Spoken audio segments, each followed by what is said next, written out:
Good morning, good afternoon, good evening student. आज चाहिँ हामी एनएसए 265 रिभिजन गर्न गइरहेको छौँ from hand written note. NSA 265 means communicating deficiencies in internal control system to TCWG and management है। भनेपछि हामीले यहाँ के पढ्छौँ त भन्दा इन्टरनल कन्ट्रोल सिस्टममा पहिला डिफिसियन्सी पत्ता लगाउने, त्यो डिफिसियन्सी कसलाई कम्युनिकेट गर्ने, टिसिडब्ल्युजीलाई र म्यानेजमेन्टलाई। भनेपछि यो स्ट्यान्डर्डमा हामीले सिम्पल के पढ्छौँ त भन्दा पहिला तिमी डिफिसियन्सी पत्ता लगाउनु पऱ्यो। डिफिसियन्सी पत्ता लगाइसकेपछि यो डिफिसियन्सिजलाई कम्युनिकेट गर्नु पऱ्यो टिसिडब्ल्युजी र म्यानेजमेन्टमा। डिफिसियन्सी भनेको के? डिफिसियन्सी भनेको दुईवटा हुन्छ। डिफिसियन्सी भनेको चाहिँ इन्टरनल कन्ट्रोल सिस्टम कि त छँदै छैन, एब्सेन्ट छ, यसलाई पनि हामी डिफिसियन्सी भन्छौँ। To prevent, detect and correct. Internal control system त छ तर that is enable to prevent, detect and correct misstatement, यसलाई पनि हामी के भन्छौँ? डिफिसियन्सी भन्छौँ। अब कुनै पनि कम्पनीमा अडिट गर्न जाँदै गर्दा हामीले इन्टरनल कन्ट्रोल सिस्टम किन हेर्छौँ त? इन्टरनल कन्ट्रोल सिस्टम हेर्छौँ टु डिजाइन द अडिट प्रोसिज्योर। अब अडिट प्रोसिज्योर डिजाइन गर्दाखेरि हेरेको इन्टरनल कन्ट्रोल सिस्टममा मैले डिफिसियन्सी त हजारवटा भेटाउन सक्छु। जस्तै मैले क्लासमा लिएको इक्जाम्पल अनुसार तिमी एओसीको अडिट गर्न आयो भने तिमीले क्लासरुमको सिसिटिभी क्यामेरा नचलेको पनि विकनेस भन्न सक्छौ, अकाउन्ट सेक्सनको सिसिटिभी क्यामेरा नचलेको पनि विकनेस भन्न सक्छौ। तर अकाउन्ट सेक्सनमा नचलेको सिसिटिभी क्यामेराको चाहिँ फाइनेन्सियल स्टेटमेन्टमा इम्प्याक्ट हुनसक्छ। को आयो, कति पैसा दियो होइन, अकाउन्ट सेक्सनको रिसिप्ट कति एमाउन्टको काट्यो। बट क्लासरुममा सिसिटिभी क्यामेरा नचल्नु यसले खासै फाइनेन्सियल स्टेटमेन्टमा इम्प्याक्ट दिन सक्दैन, नदिन पनि सक्छ। भनिसकेपछि तिमीले अब यो पनि विकनेस हो, यो पनि विकनेस हो, यो पनि डिफिसियन्सी, यो पनि डिफिसियन्सी मध्ये तिमीले अब छुट्याउनु पर्यो which are the significant deficiency. यो सिग्निफिकेन्ट डिफिसियन्सी भनेको चाहिँ फाइनेन्सियल स्टेटमेन्टमा इम्प्याक्ट दिन सक्ने खालको विकनेस। भनिसकेपछि यस्ता डिफिसियन्सीलाई मैले के भन्छु? सिग्निफिकेन्ट डिफिसियन्सी भन्छु। र अडिटरले यस्ता सिग्निफिकेन्ट डिफिसियन्सी मतलब कसलाई कम्युनिकेट गर्नुपर्छ? टिसिडब्ल्युजी र म्यानेजमेन्टलाई कम्युनिकेट गर्नुपर्छ। इट मिन्स अडिटरले डिफिसियन्सी पुरै कम्युनिकेट गर्ने होइन, के कम्युनिकेट गर्ने हो? सिग्निफिकेन्ट डिफिसियन्सी कम्युनिकेट गर्ने हो है। भनिसकेपछि यो स्ट्यान्डर्ड एकदम छोटो छ। पहिला डिफिसियन्सी पत्ता लगाऊ है, डिफिसियन्सी। त्यस पछाडि तिम्रो डिफिसियन्सी सिग्निफिकेन्ट हो कि होइन इभ्यालुएट गर। यदि सिग्निफिकेन्ट हो भने टिसिडब्ल्युजीलाई कम्युनिकेट गर, म्यानेजमेन्टलाई कम्युनिकेट गर। कम्युनिकेट केमा गर? राइटिङमा गर। राइटिङमा गर कहिले? टाइमली बेसिसमा गर। ठिक छ, यति कुरा गर्छ हाम्रो एनएसए 265 वा एसए 265 है। भनेपछि डिफिसियन्सी भनेको absence of ICS or inability of existing ICS to prevent, detect and correct misstatement on timely basis, यसलाई हामी के भन्छौँ? डिफिसियन्सी भन्छौँ। भने सिग्निफिकेन्ट डिफिसियन्सी भनेको a deficiency or combination of deficiencies in अडिटरको judgement is of sufficient important to merit the attention of TCWG and management, यसलाई मैले के भन्छु? सिग्निफिकेन्ट डिफिसियन्सी भन्छु। र यो स्ट्यान्डर्डको समरी के हो? पहिला डिफिसियन्सी पत्ता लगाऊ, अनि इभ्यालुएट गर सिग्निफिकेन्ट हो कि होइन, अनि सिग्निफिकेन्ट हो भने कम्युनिकेट गर टिसिडब्ल्युजी र म्यानेजमेन्टलाई through the letter called letter of weakness. ठिक छ। भनिसकेपछि डिफिसियन्सी आइडेन्टिफाई गर्ने तिमीले गरेको कामको बेसिसमा तिमी डिटर्माइन गर। तिमीले गरेको कामको विषयमा तिमी डिटर्माइन गर के तिमीले डिफिसियन्सी भेटायो भनेर। पहिले त डिफिसियन्सी भेटाउनु पर्यो। On the basis of work perform the auditors are determine one or more deficiency has been identified. र यदि आइडेन्टिफाइड भयो भने if the deficiency has been identified तिमी इभ्यालुएट गर whether that is significant deficiency or not. तिमी determine गर त्यो significant deficiency हो कि होइन। र यदि त्यो सिग्निफिकेन्ट हो भने अब तिमी कम्युनिकेट गर कसलाई? टिसिडब्ल्युजीलाई। Auditor shall communicate all significant deficiency. हामी डिफिसियन्सी कम्युनिकेट गर्दैनौँ, के गर्छौँ? Significant deficiency to TCWG. र auditor also shall communicate to management के तिमीले टिसिडब्ल्युजीलाई सिग्निफिकेन्ट डिफिसियन्सी कम्युनिकेट गर्दैछौ। The significant deficiency the auditor has to communicate to TCWG. तिमी कसलाई पनि कम्युनिकेट गर? म्यानेजमेन्टलाई। र अदर डिफिसियन्सी इट मिन्स टिसिडब्ल्युजीलाई हामीले सिग्निफिकेन्ट डिफिसियन्सी मात्रै कम्युनिकेट गर्छौँ, म्यानेजमेन्टलाई हामीले significant as well as other deficiency communicate गर्छौँ। र कम्युनिकेट गर्दाखेरि चाहिँ म्यानेजमेन्टले के बुझ्न सक्छ त? टिसिडब्ल्युजीले के बुझ्न सक्छ त भन्दा पहिलो अडिटरले त आएर के अरे मेरो इन्टरनल कन्ट्रोल सिस्टमको अपरेटिङ इफेक्टिभनेसमा पनि ओपिनियन दिँदो रहेछ भनेर बुझ्न सक्छ। अनि दोस्रो बुझ्न सक्छ म्यानेजमेन्टको काम भनेको त इन्टरनल कन्ट्रोल सिस्टम इभ्यालुएट गरेर अनि म्यानेजमेन्टले बुझ्न सक्छ अडिटरले त मलाई यति डिफिसियन्सी दियो, 10वटा डिफिसियन्सी दियो र मेरो कम्पनीमा यति डिफिसियन्सी मात्रै रहेछ भनेर बुझ्न सक्छ नि त। भनिसके पछाडि त्यो कुरा म्यानेजमेन्टले त्यो कुरा उल्टो नबुझोस् भनेर म अब त्यो कुरा लेटरमा के कुरा लेख्छु त भन्दा के डिफिसियन्सी भेटाएँ, यसको पोटेन्सियल इफेक्ट के छ म त्यसलाई डिस्क्राइब गर्छु। सिम्पल म्याटर्स है। खास त यति गरे हुने हो।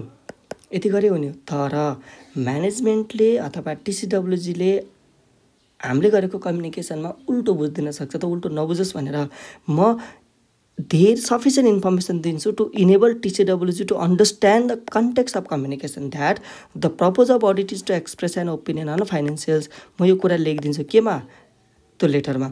र अडिटरले आइसिएस कन्सिडर गर्ने त to design the audit procedure हो कि आइसिएसको अपरेटिङ इफेक्टिभनेसमा ओपिनियन एक्सप्रेस गर्न होइन भनेर म लेखिदिन्छु कम्युनिकेसनमा। कसलाई? टिसिडब्ल्युजी र म्यानेजमेन्टलाई, ताकि म्यानेजमेन्टले नबुझोस् कि अडिटरले त अपरेटिङ इफेक्टिभनेसमा पनि ओपिनियन दिँदो रहेछ भन्ने नबुझोस्। अडिटरको काम भनेको त आइसिएसमा पनि आइसिएस इभ्यालुएट गर्ने पनि रहेछ भन्ने नबुझोस्। अडिटरले त फाइनेन्सियल स्टेटमेन्टमा मात्रै ओपिनियन दिने होइन रहेछ, यसले त दुईवटा ओपिनियन दिँदो रहेछ भन्ने नबुझोस्।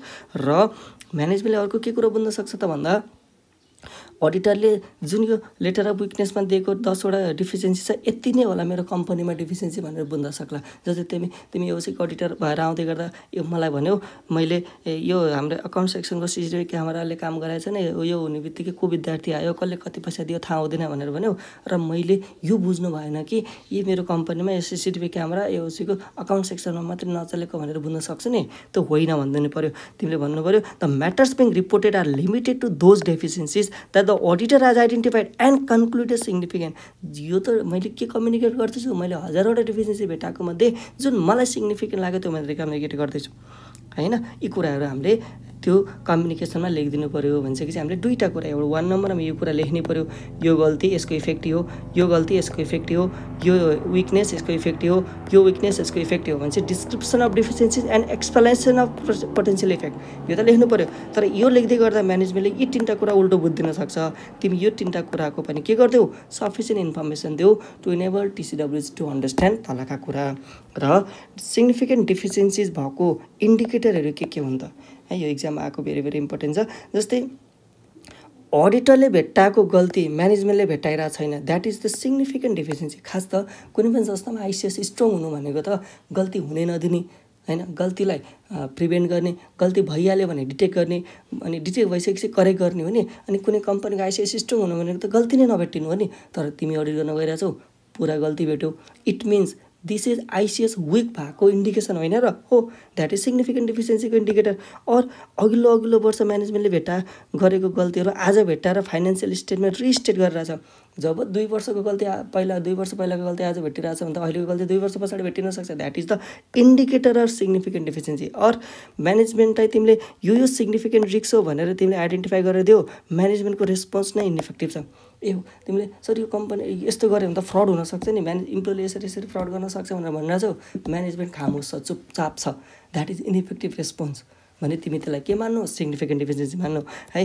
खास त फाइनेन्सियल स्टेटमेन्टमा मेटेरियल मिस स्टेटमेन्ट रहित बनाउने काम त म्यानेजमेन्टको, भन्छ म्यानेजमेन्टले त्यस्ता रिस्कहरू आइडेन्टिफाई गर्न नै फेलियर भइरहेछ, that is the indicator of significant deficiency. र म्यानेजमेन्टले गरेको फ्रड इन्टिटीको आइसिएसले भेट्टाएको छैन भने that is the indicator of significant deficiencies. ठिक छ, भनिसके पछाडि एनएसए 265 और एसए 265 भनेको सिम्पल, त्यहाँ तिमी डिफिसियन्सी भनेको के हो, डिफिनेसन डिफिसियन्सी मात्रै होइन हामीले कम्युनिकेट गर्ने क्या, सिग्निफिकेन्ट डिफिसियन्सी। सिग्निफिकेन्ट डिफिसियन्सिज पनि हामीले कसलाई कम्युनिकेट गर्छौँ, टिसिडब्ल्युजीलाई। र म्यानेजमेन्टलाई सिग्निफिकेन्ट डिफिसियन्सी जुन म टिसिडब्ल्युजीलाई भन्दैछु र अदर डिफिसियन्सी हामी कम्युनिकेट गर्छौँ। कम्युनिकेट गर्दै गर्दा राइटिङमा गर्छौँ टाइमली बेसिसमा है, र टाइमली बेसिसमा गर्दै गर्दाखेरि हामीले के लेख्छौँ, डिफिसियन्सीको डिस्क्रिप्सन दिन्छौँ र त्यसको पोटेन्सियल इफेक्टको बारेमा भन्छौँ। र म्यानेजमेन्टले तलका 3टा कुरा बुझ्नको लागि के इन्फर्मेसन चाहिन्छ त्यो सबै इन्फर्मेसन दिन्छौँ। जस्तै अडिटरको अब्जेक्टिभ भनेको ओपिनियन एक्सप्रेस अन फाइनेन्सियल्स हो, opinion express on operating effectiveness ICS होइन। अडिटरले आइसिएस डिजाइन गर्ने भनेको to determine the operating effective, to determine the audit procedure हो होइन। र मैले कम्युनिकेट गरेको कुराहरू त लिमिटेड टु दोज डिफिसियन्सी जुन मैले भेटाएर जुन मलाई लाग्यो सिग्निफिकेन्ट हो है। यसरी हाम्रो अब बुकमा सिम्पल डिफिसियन्सीको डिफिनेसन छ।